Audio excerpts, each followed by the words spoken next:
겠습니다. 같이 보실 말씀은 열왕기상 10장 말씀입니다. 열왕기상 10장입니다. 구약성경 530쪽입니다. 구약성경 530쪽 열왕기상 10장 1절부터 13절의 말씀입니다. 구약성경 530쪽 열왕기상 10장 1절부터 13절까지의 말씀 한 절씩 교독합니다. 스바의 여왕이 여호와의 이름으로 말미암은 솔로몬의 명성을 듣고 와서 어려운 문제로 그를 시험하고자 하여 예루살렘에 이르니 수행하는 자가 심히 많고 향품과 심히 많은 금과 보석을 낙타에 실었더라. 그가 솔로몬에게 나와 자기 마음에 있는 것을 다 말하매 솔로몬이 그가 묻는 말에 다 대답하였으니 왕이 알지 못하여 대답하지 못한 것이 하나도 없었더라. 스바와의 여왕이 솔로몬의 모든 지혜와 그 건축한 왕궁과 그 상의 식물과 그의 신하들의 좌석과 그의 시동들이 시립한 것과 그들의 관복과 술 관원들과 여호와의 성전에 올라가는 층계를 보고 크게 감동되어 왕께 말하되 내가 내 나라에서 당신의 행위와 당신의 지혜에 대하여 들은 소문이 사실이로다. 내가 그 말들을 믿지 아니하였더니 이제 와서 친히 본즉 내게 말한 것은 절반도 못되니 당신의 지혜와 복이 내가 들은 소문보다 더하도다. 복되도다 당신의 사람들이여, 복되도다 당신의 이 신하들이여, 항상 당신 앞에 서서 당신의 지혜를 들음이로다. 당신의 하나님 여호와를 송축할지로다. 여호와께서 당신을 기뻐하사 이스라엘 왕위에 올리셨고 여호와께서 영원히 이스라엘을 사랑하심으로 당신을 세워 왕으로 삼아 정의와 공의를 행하게 하셨도다 하고 이에 그가 달투와 심히 많은 향품과 보석을 왕에게 드렸으니 스바의 여왕이 솔로몬 왕에게 드린 것처럼 많은 향품이 다시 오지 아니하였더라. 오빌에서부터 금을 신은 희남의 배들이 오빌에서 많은 백단목과 보석을 운반하여 오매 왕이 백단목으로 여호와의 성전과 왕궁의 난간을 만들고 또 노래하는 자를 위하여 수금과 비파를 만들었으니 이 같은 백단목은 전에도 온 일이 없었고 오늘까지도 보지 못하였더라. 함께 읽습니다. 솔로몬 왕의 규례대로 스바의 여왕에게 물건을 준 것 외에 또 그의 소원대로 구하는 것을 주니 이에 그가 그들의 신하들과 함께 본국으로 돌아갔더라. 아멘. 하나님의 은혜와 평강이 우리 성도들에게 가득하시기를 축원드립니다. 옆 사람에게 반갑게 인사하겠습니다. 하나님은 당신 편입니다. 네, 우리는 솔로몬과 성전에 대하여 함께 보고 있습니다. 오늘 6번째 시간인데요. 솔로몬과 시바 여왕이 만나는 장면을 함께 보도록 하겠습니다. 성경은 다양하게 이해하도록 하기 위해서 병행 구절들을 넣는데요. 우리 솔로몬과 성전에 대한 이야기는 역대기에도 등장을 합니다. 그 구절 하나를 함께 읽으면서 시작을 해보도록 하겠습니다. 함께 읽겠습니다. 내 이름으로 일컫는 내 백성이 그들의 악한 길에서 떠나 스스로 낮추고 기도하여 내 얼굴을 찾으면 내가 하늘에서 듣고 그들의 죄를 사하고 그들의 땅을 고칠지라. 이제 이곳에서 하는 기도에 내가 눈을 들고 귀를 기울이리니 이는 내가 이미 이 성전을 택하고 거룩하게 하여 내 이름을 여기에 영원히 있게 하였습니다. 내 눈과 내 마음이 항상 여기에 있으리라. 아멘. 하나님께서 성전에서 드리는 기도를 귀 기울이신다고 이야기를 합니다. 그 성전에서 드리는 기도에 귀 기울이시는 이유는 그들의 정성이나 열심이 아닌 그 성전에 여호와의 이름이 있었기 때문입니다. 이 성전은 예수 그리스도의 죽으심과 부활로 인하여서 바로 우리 성도님들이 하나님의 성전이 되었음을 알고 있습니다. 또한 이 여호와의 이름이 그 이스라엘 백성들이 성전에서 드린 종교적인 행위의 그 예배로 그들을 구원하지 못함을 직접 보여주시고 선지자들에 의하여서 여호와의 이름을 부르는 자가 구원을 받을 것이라고 하였는데 정작 여호와의 이름을 간직하였던 법궤가 사라졌습니다. 그래서 이 말씀을 상징하는 이 법궤가 육신으로 나타나 여호와의 이름으로 오시는 자로 부름받은 그 예수 그리스도가 우리 안에 영접되어져 이제 우리 안에 여호와의 이름 예수 그리스도를 영접한 자들이 되었습니다. 그래서 여기 계신 분들이 모두 성전이고 여호와의 이름을 간직한 자들이죠. 하나님께서 이스라엘 백성들을 향하여 귀를 기울이시고 눈으로 살피시고 마음을 든 이유는 거기에 여호와 이름이 있었기 때문입니다. 우리 성도님들에게 하나님께서 관심 갖고 귀를 기울이고 눈여겨보시는 이유는 여기 계신 성도님들이 종교적 열심이나 뭔가 최선을 다하고 하나님을 위해서 뭔가 대단한 것을 하기 때문에 우리 성도님들을 하나님께서 보시는 게 아니에요. 우리 성도님들 안에 여호와의 이름이 있기 때문입니다. 예수의 생명이 우리 안에 있기 때문에, 당신의 독생자 예수 그리스도의 생명을 우리에게 심겨 놓았기 때문에 우리가 다 하나님의 자녀가 되는 권세를 얻게 되었습니다. 그래서 하나님께 나오기를 두려워하지 마시고, 내 종교적 열심으로 하나님께 무엇인가 얻어내려는 그런 시도는 결코 필요가 없습니다. 우리는 여호와의 이름으로 일컫는 자들이고, 그분의 이름 값을 해내야 되는 자들이죠. 그래서 지지난주에 보았듯이 여호와의 이름을 부르는 자는 그 이름에 합당한 생활을 하라고 우리에게 명령을 하고 있습니다. 그래서 우리의 신앙생활은 다른 종교생활과 다릅니다. 우리는 무언가 얻어내기 위한 종교적 행위가 아닌 하나님께로부터 구원받은 하나님의 은혜에 대하여 반응하는 것이 우리의 종교적인 형태들이죠. 그래서 우리 성도님들 은혜 받은 만큼 반응하게 되어 있어요. 우리 교회 오신 분들 중에 의아해하는 분들이 뭐가 있냐면, 새벽기도나 다른 예배에 잘 안 나와도 왜 안 혼내네요. 그래서 좀 혼내고 좀 사람들을 좀 끌어모으고 그래야지 좀 사람들이 훈련도 되고 그럴 텐데, 그 말도 맞는 말이에요. 그 말도 맞는 말인데, 근데 하나님께서 저를 다루신 방법, 저를 성장시키신 방법은요, 네가 은혜를 받으면 은혜 받은 대로 반응할 것이다라는 것이었어요. 그래서 우리 성도님들을 패서 혼내고 두려움을 조장하고 열심히 나오면 복 받을 거라고 이렇게 해가지고 우리 성도님들이 정작 여기 나와 있다 한들, 그게 무슨 하나님께 뭔가 영광이 되겠으며 하나님께 기뻐하시겠습니까? 저는 기쁘죠, 많이 나오니까. 그런데 우리 성도님들은 찬양하고 예배에 참석하고 하나님께 헌신하는 것은 내가 받은 은혜에 대한 반응입니다. 그래서 그 하나님이 우리에게 주신 그 여호와의 이름에 합당한 생활들을 하시는 분들 되시기를 축원드립니다. 예수님께서 죽으시고 부활하신 이후 40일 동안 그의 제자들과 함께 간헐적으로 만나시며 생활을 하시죠. 그래서 승천하셨습니다. 예수님께서 제자들에게 내가 가는 것에 대하여 두려워하지 말고 내가 성령을 보낼 것이다, 그리고 성령이 오실 때까지 예루살렘을 떠나지 말고 있어라 라고 하였더니 10일이 지나 오순절 때에 성령님이 강하게 임재하게 되어지죠. 이 사도들은 그 두려워하던 그 겁많은 모습이 사라지고 성령에 충만하여서 이제 복음을 전하는 담대함으로 나타나게 됩니다. 그래서 오순절날 여러 나라에서 모여드는 디아스포라 유대인들에게 이 복음을 전했던 이 베드로에 의해서 3,000명이 이제 회개하는 일이 벌어지죠. 오순절 절기를 지키기 위해서 이 베드로와 또 여러 사람들이 성전으로 향하였습니다. 성전 입구에 그 미문이라고 아름다운 문이 있는데, 이 미문 옆에 태어날 때부터 안진뱅이였던 사람이 구걸을 하고 있었습니다. 베드로와 요한을 보고서 그 구걸을 하죠. 한 푼 줍쇼라고 할 때에 베드로가 했던 유명한 말이 있죠. 내가 너에게 금과 은은 줄 수 없고 내가 있는 것을 너에게 주노니 나사렛 예수 그리스도의 이름으로 일어나 걸어라 라고 하였더니 그가 일어나 걷게 되어집니다. 이건 엄청난 메시지입니다. 여호와의 이름으로 오신 분 예수 그리스도, 그분이 그 여호와의 이름을 간직한 분인 거예요. 그래서 예수 그리스도의 이름으로 그의 제자들이 선포하고 하나님의 주신 권세로 명령하였을 때 안진뱅이가 일어난 거죠. 그가 구원을 받게 된 것입니다. 그 외에도 수많은 사람들이 질병으로부터 구원받고 죄의 사슬로부터 구원받고 사단의 권세에서 풀림을 받게 되어지고 우리의 모든 과거와 상처와 아픔으로부터 자유케 되어지는 이 구원의 역사를 예수 그리스도의 이름으로 경험케 되어지는 것이죠. 우리 성도님들의 삶 가운데 예수를 알아야 돼요. 예수를 알면 삶이 바뀌어요.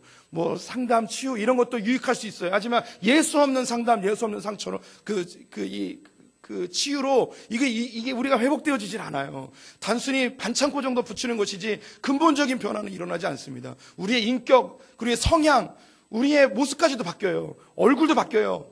안 믿으십니까? 예. 외모도 바뀌어요. 예. 거무틱틱 우울했던 그런 얼굴들이 환상적인 얼굴로 바뀌어요. 예. 저를 이야기하는 게 아니라 예수로 인한 그 예수를 알아가는 그 힘이 우리의 삶을 진정 바꿔놓습니다. 이것이 힘이며 구원의 능력이 되어지는 줄 믿습니다. 예수를 알려면 어떻게 될까요? 너희가 오직 믿음은 들음에서 나고 들음은 하나님으로 입에서 나오는 모든 말씀으로 말미암는 거예요. 하나님의 말씀을 많이 보셔야 됩니다. 그래야지 믿음이 형성되어지고 예수를 알아가게 되어 있습니다. 이번에 말씀 필사 열심히 잘하셨는데요, 참 훌륭하게 잘하셨습니다. 근데 이후로도 말씀을 많이 보거나 쓰거나 듣거나 하시기 바랍니다. 말씀을 모르면 예수를 알지 못해요. 그러면 우리는 또다시 죄의 종로로 타며 이 세상에 속하여서 그렇게 끌려다니는 삶을 살 수밖에 없습니다. 예수의 힘으로, 주님의 그 구원의 능력으로 더 힘있게 이 세상을 헤쳐나가는 분들 되시기를 축원드립니다.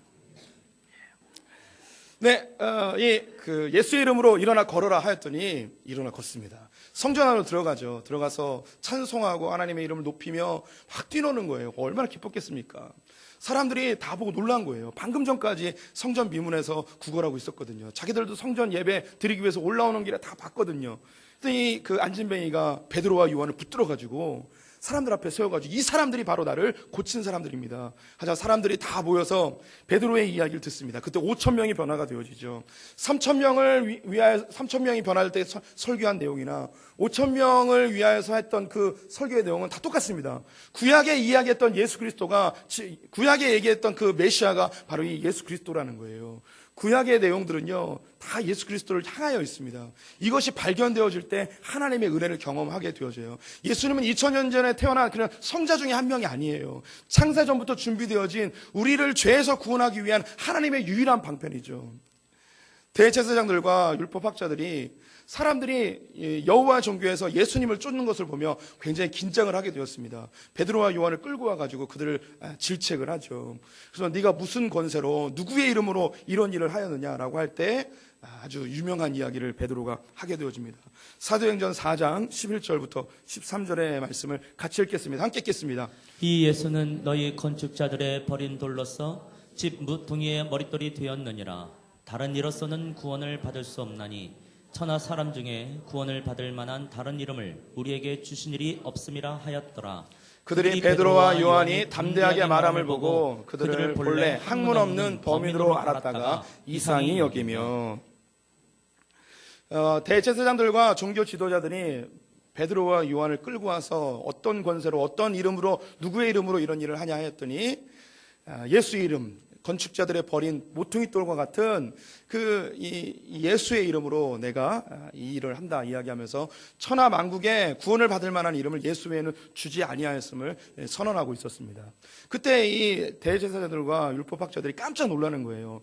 이들이 갈릴리에 있는 어부들이라고 생각했는데 어떻게 이 구약의 사실들이 예수 그리스도를 통하여서 어떻게 완성됐는지 이걸 줄줄줄 다 얘기하니까요. 성경에는 그 대화들이 다 기록되어 있지 않지만 분명히 대제사장들과 여러 이야기들을 나눴으리라고 생각이 듭니다.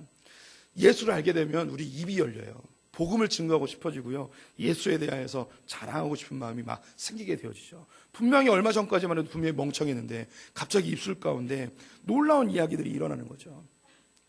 저는 원래 좀 멍청합니다. 그런데 예수를 안 다음에 이 말문이 트였어요. 그래서 이 복음을 전하는 일이 너무너무 좋은 거예요. 어딜 가든 복음 전하고 말씀 전하는 게 가장 큰 기쁨으로 제 안에 담겨져 있습니다. 왜냐하면 이게 진리니까. 이걸 위해서라면 어디든 달려갈 수 있는 그런 자세가 되어 있습니다. 솔로몬이 성전을 다 지었습니다. 이 안에 하나님의 이름이 놓여져 있었고 그것을 향하여 주님께서 주시하여 보고 계셨죠. 그런데 이스라엘 백성들과 솔로몬은 건물로서의 성전에만 집중을 하고 있었습니다. 건물로서의 성전을 짓고 그리고 왕궁도 다 지었습니다. 성전을 짓는데 7년이 걸렸고요, 왕궁을 짓는데 13년이 걸렸습니다. 이걸 다 지은 다음에 그는 굉장히 마음이 기뻤죠. 그리고 오늘 이제 10장 그 바로 전에 그 사이에 이제 몇 가지 일들을 솔로몬이 하게 되는데 성경에는 3가지 일이 기록이 되어 있습니다. 이 3가지의 일로 솔로몬이 어떤 삶을 살았는지 짐작을 할 수가 있어요. 첫 번째는 성전과 왕궁을 지을 때 자기 아버지 친구였던 두로왕 히돈이 많은 것들을 도와줬습니다. 백향목과 잣나무와 그리고 그 금들을 많이 도와줬습니다. 자기의 아버지 다윗하고 조약을 맺은 게 있었거든요. 다 도와줬어요. 그런데 기쁘고 감사하죠. 그래서 솔로몬이 그 은혜를 갚으려고 선물을 줘요. 선물을 뭘 주냐면 갈릴리 지역에 있는 20개의 성읍을 선물로 줍니다. 이 히람이 자기 친구의 아들이 선물을 주니까 너무 기뻐가지고 그것을 보러 왔습니다. 보러 왔는데 실망을 해버렸어요. 왜냐하면 그 땅이 너무 쓸모없는 땅이에요. 그래서 솔로몬에게 금 120달란트와 그리고 전가를 보내요. 전가를 뭐라고 보내냐면 제가 13절을 읽어드리겠습니다. 이르기를 내 형제여 내게 준 이 성읍들이 이러한가 하고 이름하여 가불 땅이라 하였더니 그 이름이 오늘까지 있으니라. 내 형제여 네가 준 땅이 이거밖에 안 되냐, 뭐 이런 땅을 줬니? 라고 하면서 120달란트를 주어보내요. 그리고 이름을 내가 이곳의 이름을 가불이라 짓겠다. 가불은 돈 미리 얻는 가불이 아니고 개불도 아니에요. 가불은 뭐냐면 쓸모없다, 가치 없다라는 히브리어입니다. 그 땅을 보니까 너무 쓸모가 없는 거예요. 120달란트를 준 이유는 뭐냐면 이건 내가 선물로 받지 않겠다. 네가 나에게 이렇게 대우하는 건 올바르지 않다. 120달란트를 주면 이건 내가 사겠다 하고 돈을 보내준 것입니다. 여기에는 두 가지 큰 문제점이 있는데요. 첫 번째는 하나님께서 이스라엘 백성들을 여호수아와 함께 가나안 땅에 들여보낼 때에 명령한 중요한 게 있습니다. 가문별로 지파별로 땅을 나눠줬는데 이 땅을 절대 빼앗기면 안 되고 이 땅을 이방인들에게도 줘서 안 된다고 분명히 이야기를 했어요. 근데 지금 솔로몬이 뭐 한 거냐면 땅을 이방인 두로의 왕 히람에게 줘버린 거예요. 하나님께 주신 명령을 아주 너무나 쉽게 어겨버렸습니다. 이 당시에 솔로몬이 확장한 땅은요 엄청났습니다. 위로는 유브라테스 강, 밑으로는 애굽의 변방까지 땅이 널널해서 남아 돌았어요. 그 중에 쓸모없는 땅을 히람에게 준 거예요. 이 정도쯤 줘봐야 아무 나에게 손해가 없다는 거죠. 그 중에 제일 나쁜 땅을 골라서 준 거죠. 머리 굴린 거죠. 지혜로운 건가요? 아니면 얍삽한 건가요? 어쨌든 제일 쓸모없는 땅을 히람에게 줬습니다. 이게 문제였어요. 하나님이 주지 말라고 한 그 땅을 이방인에게 줘버렸습니다. 가나안 땅 밖에 있는 건 어떻게 처리해도 괜찮은데 이 가나안 땅만큼은 주면 안 되는 거였어요. 두 번째 잘못한 게 뭐냐면 아버지의 친구예요.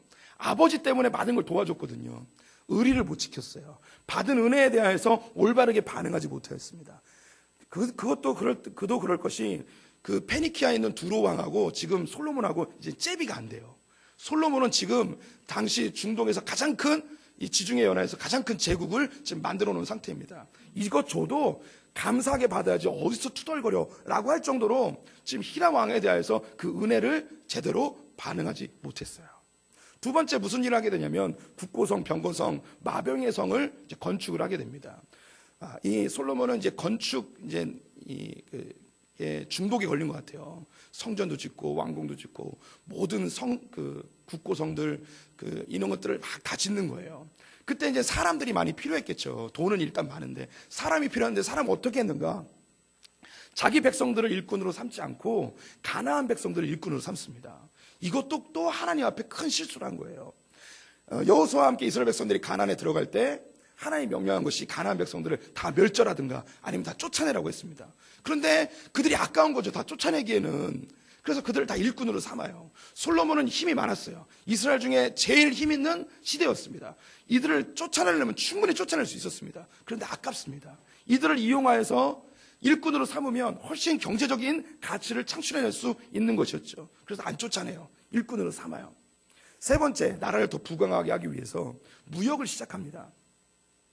홍해 맨 밑에, 이스라엘 땅 맨 밑에 보면 에시온 게벨이라는 곳이 있어요. 여기다 항구를 짓고 배를 만들기 시작합니다. 그러면 이 밑으로 아라비아 반도와 아프리카 그리고 인도까지 무역을 할 수 있어요. 그러면 그때는 이제 수에즈 운하가 없었기 때문에 이 에시온 게벨에서 지금 두로왕 히람이 나오는데 여기가 페니키아예요. 그럼 여기까지 쫙 이어지면 중간에 그 운송료만 받아도 중개 무역만 해도 돈을 엄청나게 버는 거죠. 이때 어느 무역항을 뚫게 되냐면 오빌이라는 곳과 이제 그 거래를 하게 되어집니다. 이 오빌이 어디냐면 오늘 등장하는 시바의 여왕이 다스리는 곳 중에 하나였어요. 지도를 보여주시죠. 초록색으로 되어 있는 곳이 이제 시바 왕국입니다. 지금으로 하면 이제 이디오피아인데요. 그 홍해 건너편에 시바 왕국이 더 있었습니다. 거기에 이제 오빌이라는 곳이 있는데 지금으로 이야기하면 사우디아라비아 그리고 그 밑으로는 이제 예멘이라는 곳이 있습니다. 이것은 아라비아 반도에 있는 모든 광물과 그리고 인도와 그리고 아프리카에서 올라오는 많은 물품들이 이 오빌로 모여지게 되어졌죠. 그래서 이곳을 통과해야만 이곳에 거래를 해야만 솔로몬의 나라가 더 부강해질 수 있었습니다. 이때 이스라엘은 어디냐면 맨 꼭대기에 삼각형 있잖아요. 이 삼각형이 시나이 반도거든요. 시나이 반도에서도 더 작은 부분이 이제 이스라엘입니다. 근데 이 엄청난 아프리카의 최고의 대제국이 이스라엘하고 무역을 하는데 이 사가는 것이나 또 이 거래량들이 상당한 거예요. 솔로몬에 대해서 점점 궁금해지는 거죠. 그래서 시바 여왕이 이 솔로몬이 도대체 누군가? 근데 들려오는 소식을 들어보니 너무 지혜롭고 너무 유명하고 못하는 게 없고 뭐 이렇게 이야기를 듣는 거예요. 그래서 이 시바 여왕이 너무 궁금한 나머지 솔로몬을 만나러 갑니다. 명성이 얼마나 대단한지 알 수 있겠죠. 지금처럼 비행기 타는 거 가는 게 아니라요. 저 이디오피아에서 저 꼭대기에 있는 이스라엘까지 가야 되는 거예요. 이거 아마도 1년 이상 걸리지 않았을까 싶습니다. 이걸 찾아가는 거예요. 그렇게 이제 찾아가서 이제 드디어 솔로몬과 시바 여왕이 만나게 됩니다. 이때 이제 솔로몬에 대해서 성경이 이제 설명을 해주는데요. 1절 말씀을 같이 한번 읽어보도록 하겠습니다. 1절 말씀 같이 읽습니다. 시작. 스바의 여왕이 여호와의 이름으로 말미암은 솔로몬의 명성을 듣고 와서 어려운 문제로 그를 시험하고자 하여. 여기서 중요한 단어가 여호와의 이름으로 말미암음입니다. 솔로몬이 명성을 얻게 되었는데 이 명성의 근원이 어디 있었느냐? 여호와의 이름 때문이었다는 것이죠. 그가 잘났거나 그가 훌륭하거나 똑똑하거나 이런 것과 관계없이 하나님의 이름을 그가 간직하고 있었기 때문에, 즉 하나님의 이름이 있는 성전이 있었기 때문에 하나님께서 돌봐주신다는 거죠. 왜냐하면 하나님의 이름을 내걸고 살아가는 사람이거든요. 하나님께서 우리 성도들이 부족한 거, 연약한 거, 우리의 흠이 있어도 하나님께서 우리를 덮어주세요. 우리를 보호해주세요. 왜냐하면 우리 안에 여호와의 이름이 있기 때문에, 예수 그리스도의 이름이 있기 때문에, 우리는 어딜 가든 하나님의 백성이라는 이름이 우리에게 늘 따라다니기 때문에 우리가 조금 부족하더라도 주님께서 덮어주시고 우리를 감싸주시고 우리를 보호하심의 은혜를 신뢰하시길 바랍니다. 이 솔로몬에게 이런 하나님의 이름으로 말미암은 은혜가 있었어요. 그래서 이 시바 여왕이 솔로몬에게 이것저것 묻습니다. 궁금했던 걸. 그런데 하나도 막힘없이 다 대답을 하는 거예요. 너무 놀라는 거예요. 이런 것을 어떻게 얘가 다 알고 있을까? 그래서 너무 기뻐가지고 잔치자리를 마련합니다. 그래서 잔치자리에 보니까 평소에 보지도 못했던 많은 음식들이 다 차려져 있는 거예요. 그도 그럴 것이 이 솔로몬의 무역은 인도, 아프리카, 아라비아 반도, 지중해까지 전 4개 대륙을 다 아우르는 이런 무역을 하다 보니까 대단한 거죠. 못 보던 이 이디오피아 여왕이었던 시바의 여왕이 볼 때는 처음 보는 음식들이 막 있는 거예요. 눈이 막 뱅글뱅글 돌아가는 거죠. 우리 성도님들이 뷔페집에 처음 갔었을 때 그런 기분이라고 생각하시면 되겠습니다. 막 의리의리한 거예요. 근데 또 봤더니 신하들이 앉아있는 의자가 너무 좋은 거예요. 의자니까 생각이 나네요. 흩어지는 교회 미추홀 빛교회라고 연수구에 있는데 그 의자가 정가 9만 원짜리고 깎아가지고 5만 8천 원에 사셨대요. 그 의자에 앉아보신 분이 너무 부러워가지고 우리 교회 의자도 바꿔야 된다고 막 이야기를 하는 거예요. 근데 우리 성도님들이 앉아있는 이 의자는 지금은 구할 수 없는 아주 귀한 의자입니다.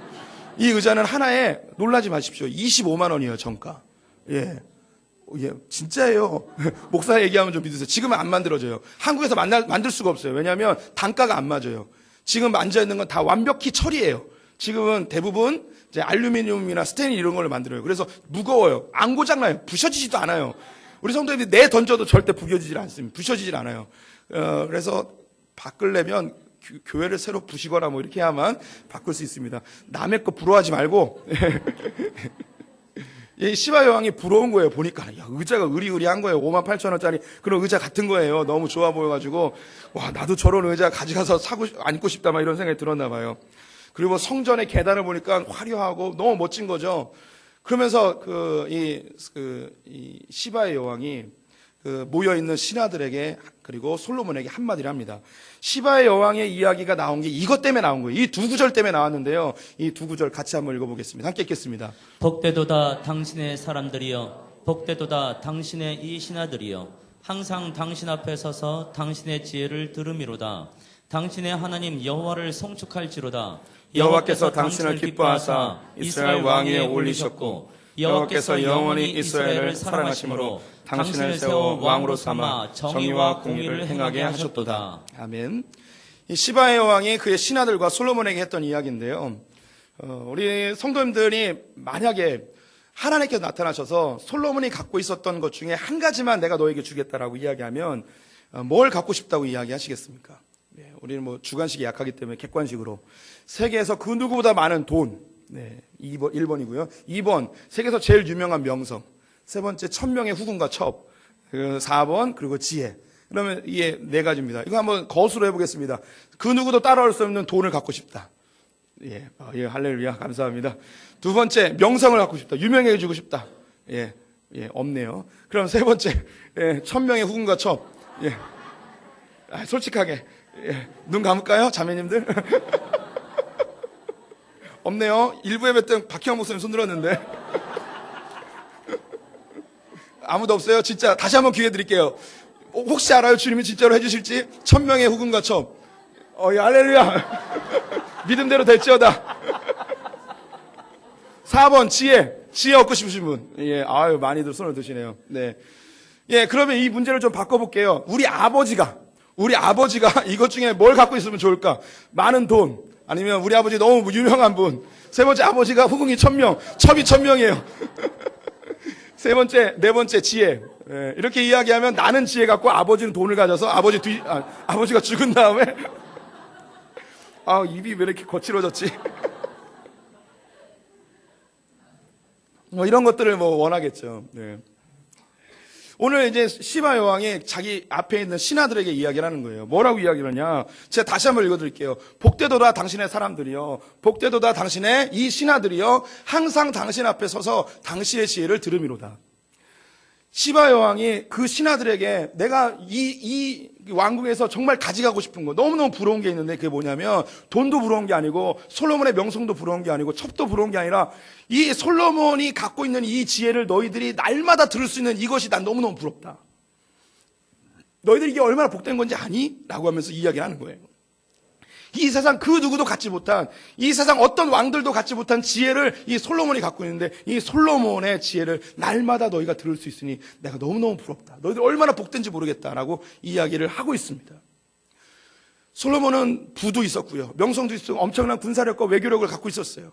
부러울 게 아무것도 없는 사람이었어요. 그 밑에 있는 사람들도 거기에 동반되어져서 많은 것들 누리고 있었겠죠. 근데 그 누림보다 더 중요한 게 뭐냐면 솔로몬이 갖고 있는 이 지혜를 너희들이 좀 탐냈으면 좋겠다는 거였습니다. 그러면서 동반되어져서 솔로몬에게도 한마디 합니다. 그 이야기의 내용은 뭐냐면 당신이 왕이 된 것은 당신의 능력으로 된 게 아닙니다. 하나님께서 당신을 어여삐 보셔서 왕위에 올려주셨는데 왕위에 올려주신 이유는 하나님께서 당신에게 주신 그 지혜로 이 백성들을 하나님의 정의와 공의로 잘 다스리도록 당신을 이 왕의 자리에 올려주신 것입니다라고 시바 여왕이 이야기한 거죠. 엄청난 메시지를 담고 있습니다. 이 시바 여왕은 거의 선지자 같은 역할을 하고 있습니다. 왜 이런 이야기를 여기에 기록해 놓았을까요? 솔로몬이 이렇게 못하고 있기 때문입니다. 솔로몬이 하나님 주신 그 지혜를 가지고 백성들을 다스리고 하나님의 가치관과 하나님의 법과 하나님의 질서로 공의롭게 정의롭게 그곳을 다스려야 되는데 그걸 못하고 있으니 이 시바 여왕이 당신 같은 그 지혜로 이거 아무나 갖고 있는 게 아닙니다. 이거 이용해서 이 백성들을 잘 다스리셔야 됩니다 라고 하는 거죠. 근데 그 전에 했던 행동들은 뭐냐면 머리를 굴리는 거예요. 머리를 계산하는 거예요. 어떻게 하면 손해 안 볼까? 어떻게 하면 더 효과적으로 일을 할까? 어떻게 하면 더 부유해질까? 어떻게 하면 더 부강해질까를 여기에만 관심을 갖고 있게 된 것이죠. 솔로몬이 결국 그 이후의 삶이 어떻게 되느냐? 하나님과 멀어지고 결국 하나님을 떠나버리게 됩니다. 죽을 때쯤에 돼서 그때서야 비로소 깨닫게 되죠. 자기가 잘못 살았음을. 그래서 전도서 9장 16절과 18절에 기록되어 있는데요. 같이 읽어보겠습니다. 그러므로 내가 이르기를 지혜가 힘보다 나으나 가난한 자의 지혜가 멸시를 받고 그의 말들을 사람들이 듣지 아니한다 하였노라. 지혜가 무기보다 나으니라. 그러나 죄인 한 사람이 많은 선을 무너지게 하느니라. 솔로몬이 훗날에 되어서 비로소 깨닫습니다. 지혜가 힘보다 더 낫구나. 무기보다 더 낫구나. 자기는 자기 나라가 외교적으로 군사적으로 경제적으로 튼튼해지면 부강한 나라 영원한 나라가 될 줄 알았어요. 그것만 열심히 했어요. 그런데 하나님 주신 그 지혜로 백성들이 하나님의 말씀과 법도와 율례를 가르치는 일을 게으리하게 되어지자 무슨 일이 벌어졌냐. 외부에서 공격이 들어오지 않고 나라가 반으로 쪼개져 버립니다. 백성들 사이에서 분란이 일어나게 되어져요. 여로보암이라는 군대 장관이 일어나서 솔로몬을 반대하고 새로운 나라를 만들어버리죠. 외부에 적이 있을 줄 알았는데 하나님의 말씀대로 가르치지 않은 그 내부의 그 백성들이 하나님의 자녀들이 하나님을 떠나고 우상을 섬기며 나라가 반쪽아리가 나버린 거예요. 그걸 두 눈으로 다 본 거예요. 내가 평생 뭐 한 건가? 이 나라 영원히 있게 하기 위해서 부강한 나라 만들기 위해서 이것저것 안 해본 거 다 없는데 머리 다 굴려가지고 계산해서 이렇게 멋진 나라 만들어놨는데 결국 보니까 하나님의 지혜가 없는 이 백성들이 다리가 다 쪼개져 버렸구나. 나중에 돼서야 깨닫게 되어지죠. 하나님께서 솔로몬에게 이 시바의 여왕을 왜 보내셨는가, 그리고 이것이 왜 기록되어 있는가가 중요합니다. 이미 그 앞에 3번이나 말씀하셨어요. 1,000번째 드릴 때 말씀하시고, 성전을 지을 때 중간쯤에 나타나시고, 성전과 왕궁을 다 짓고 나니까 또 말씀하시고, 3번이나 말씀하셨어요. 주의 법도와 율례로 네 백성을 잘 가르쳐라. 이 이야기를 계속했는데 불구하고 솔로몬이 안 따랐어요. 하나님은요, 정확하세요. 자기 말 안 들으니까 사람을 통해서 말씀합니다. 누굴 통했냐면 여자 여왕을 통해서. 예. 왜, 우리 이제 느낌 오시죠? 왜 이 사람을 보냈는지. 솔로몬에게 있어서 제일 부러운 게 뭐냐면 강한 나라였어요. 강한 나라. 자기 나라보다 더 강한 나라는요, 시바밖에 없었어요. 그 당시. 그러니까 이 나라 왕이 오면 하나님께서 얘 이야기는 좀 듣겠지. 그 중에서도 또 누구냐? 남자의 이야기 말고 여자 이야기를 들으면 이게 다 이게, 그쵸? 우리 성도님들, 남편들 부인 얘기 안 들어도 친구 얘기는 잘 듣는 뭐 이런 거 있잖아요. 이 솔로몬이 후궁이 1,000명이었어요. 좋아한 거예요, 여자. 여자가 와서, 여왕이 와서 딱 얘기하니까 이건 좀 듣겠지. 하나님 정확하게 찔러주셨어요. 근데도 안 들어먹었어요. 그 이후에 하나님을 반대하여서 그는 하나님과의 관계가 어려워지게 되고 나라는 반쪽짜리가 나게 되었죠. 그렇다면 이 이야기를 왜 하나님께서는 여기에 기록했으며 그 3,000년 전에 솔로몬에게만 이야기가 필요한 것인가? 아니죠. 우리에게도 주님께서 주시는 메시지가 있는 거죠. 마태복음 12장 42절을 같이 읽어보겠습니다. 함께 읽습니다. 심판 때에 남방 여왕이 일어나 이 세대 사람을 정죄하리니 이는 그가 솔로몬의 지혜로운 말을 들으려고 땅 끝에서 왔음이거니와 솔로몬보다 더 큰 이가 여기 있느니라. 심판 때가 되어지면 남방의 여왕 시바 여왕이 했던 것이 우리에게 곧 정죄가 되어진다는 거예요. 그는 솔로몬이 갖고 있었던 지혜의 말을 듣기 위해서 땅 끝에서부터 몇 개월이 걸려서 거기를 찾아왔다는 거죠. 그의 명예나 돈이나 그의 군사력을 보기 위함이 아니고 그의 지혜를 좀 듣고 싶어서 거기까지 찾아왔다는 거죠. 우리가 솔로몬보다 더 지혜롭고 더 크신 분을 만나게 되었습니다. 그분이 바로 예수 그리스도입니다. 예수 그리스도에게 찾아온 우리가 왜 예수님을 찾아왔냐는 거예요. 우리는 어쩌면 우리의 문제를 해결하기 위해서, 부자 되기 위해서, 우리가 더 높은 위치에 오르기 위해서, 믿지 않는 사람보다 더 잘난 사람이 되기 위해서, 이 세상에 내 나라가 더 견고해지기 위한 그런 목적 가지고 주님을 찾아왔을지도 몰라요. 근데 이 남방 여왕, 시방의 여왕이 이야기하는 거예요. 이 솔로몬보다 더 지혜로운 분이 여기 있는데, 이 예수 그리스도가 갖고 있는 거 다른 거 그거 말고 이 예수 그리스도로부터 나오는 그 지혜에 너희가 정말 관심을 가졌으면 좋겠다. 이 지혜의 말씀을 너희가 듣는 것이 너희가 엄청나게 복인 것을 너희가 좀 알았으면 좋겠다 라고 이야기하는 거죠. 심판 때에 이것이 우리에게 부끄러움이 되어지고 정죄가 되어진다는 거예요. 예수께 나왔는데 주님의 지혜에 관심이 없고 주님께서 주시는 다른 콩고름으로만 관심이 있다면 시바의 여왕의 이 메시지가 우리를 부끄럽게 한다는 것이죠. 우리 성도님들이 당당하게 내가 원하는 것은 지혜입니다라고 이야기하셨어요. 그럼 한 가지 더 물어볼게요. 그 지혜 얻어서 뭐 하시려고요? 그 지혜 얻어서 뭐 하시게요? 좀 더 똑똑해져서 돈 좀 더 많이 벌고 좀 이 세상에 좀 슬기롭게 살아서 더 높아지고자 하는 마음이 있지 않으신가요? 자기 자신은 그게 없을지라도 내 자식에게 솔로몬 같은 지혜를 주시옵소서 기도 제목을 낼 때 어떤 마음으로 내시나요? 내 자식이 좀 더 지혜로워져서 이 세상에서 이름 알려질 수 있는 그런 위치에 오르고 돈 많이 벌고 떵떵거리며 살 수 있는 안정적으로 미래가 편안하게 살 수 있는 그런 자식 만들고 싶어서 그런 지혜를 얻고 싶은 거 아닌가요? 그것이 정말 주님이 주고 싶은 그런 지혜일까요? 주님이 주고 싶은 지혜는 뭘까요? 이렇게 시바의 여왕까지 들먹이면서 우리에게 주고 싶은 그 지혜가 뭘까요? 예수님이 목숨 걸고 우리에게 주고 싶은 그 진짜 지혜는 뭘까요? 고린도전서 2장 6절과 7절 말씀에 한번 같이 읽어보겠습니다. 함께 읽겠습니다. 그러나 우리가 온전한 자들 중에서는 지혜를 말하노니 이는 이 세상의 지혜가 아니요 또 이 세상에서 없어질 통치자들의 지혜도 아니요 오직 은밀한 가운데 있는 하나님의 지혜를 말하는 것으로서 곧 감춰졌던 것인데 하나님이 우리의 영광을 위하여 만세전에 미리 정하신 것이라. 아멘. 하나님 우리에게 주고 싶어 하시는 지혜는 이 세상의 지혜가 아니라는 거예요. 잠시 있다가 없어질 그 통치자들의 지혜가 아니라는 거예요. 이 지혜는 은밀하게 숨겨져 있던 것입니다. 하나님께서 창세 전부터 우리의 영광을 위하여 주님께서 드러나게 하신 지혜라는 거예요. 이 지혜가 진짜 뭘까요? 우리가 원하던 그런 세상의 지혜가 아니라는 거. 그럼 이 진짜 지혜는 뭘까요? 고린도전서 1장 18절 말씀에 나와 있습니다. 십자가의 도가 멸망하는 자들에게는 미련한 것이요 구원을 받은 우리에게는 하나님의 능력이라. 기록된 바 내가 지혜 있는 자들의 지혜를 멸하고 총명한 자들의 총명을 폐하리라 하였으니, 주님 말씀하시는 지혜는 십자가였습니다. 사람들은 다 너 그렇게 살면 다 망해, 너 그렇게 살면 안 돼, 너 그렇게 살아서 뭐 해 먹을래, 너 그렇게 예수만 믿어서 교회만 다녀서 뭐 할래 하고 했던 그 미련해 보였던 그 길, 조금 더 머리 굴리고 계산적으로 너에게 이익이 되는 거 그걸 해야지, 그렇게 해서 되겠어 라고 했던 그 길, 그 길이 바로 지혜였습니다. 솔로몬이 원했던 것이 돈과 권력과 능력이었습니다. 이 돈과 권력과 능력은 예수님이 광야에서 40일 동안 금식하고 사단에게 미혹받았던, 공격받았던 것과 똑같은 거예요. 지금도 사단은 우리에게 그렇게 이야기해요.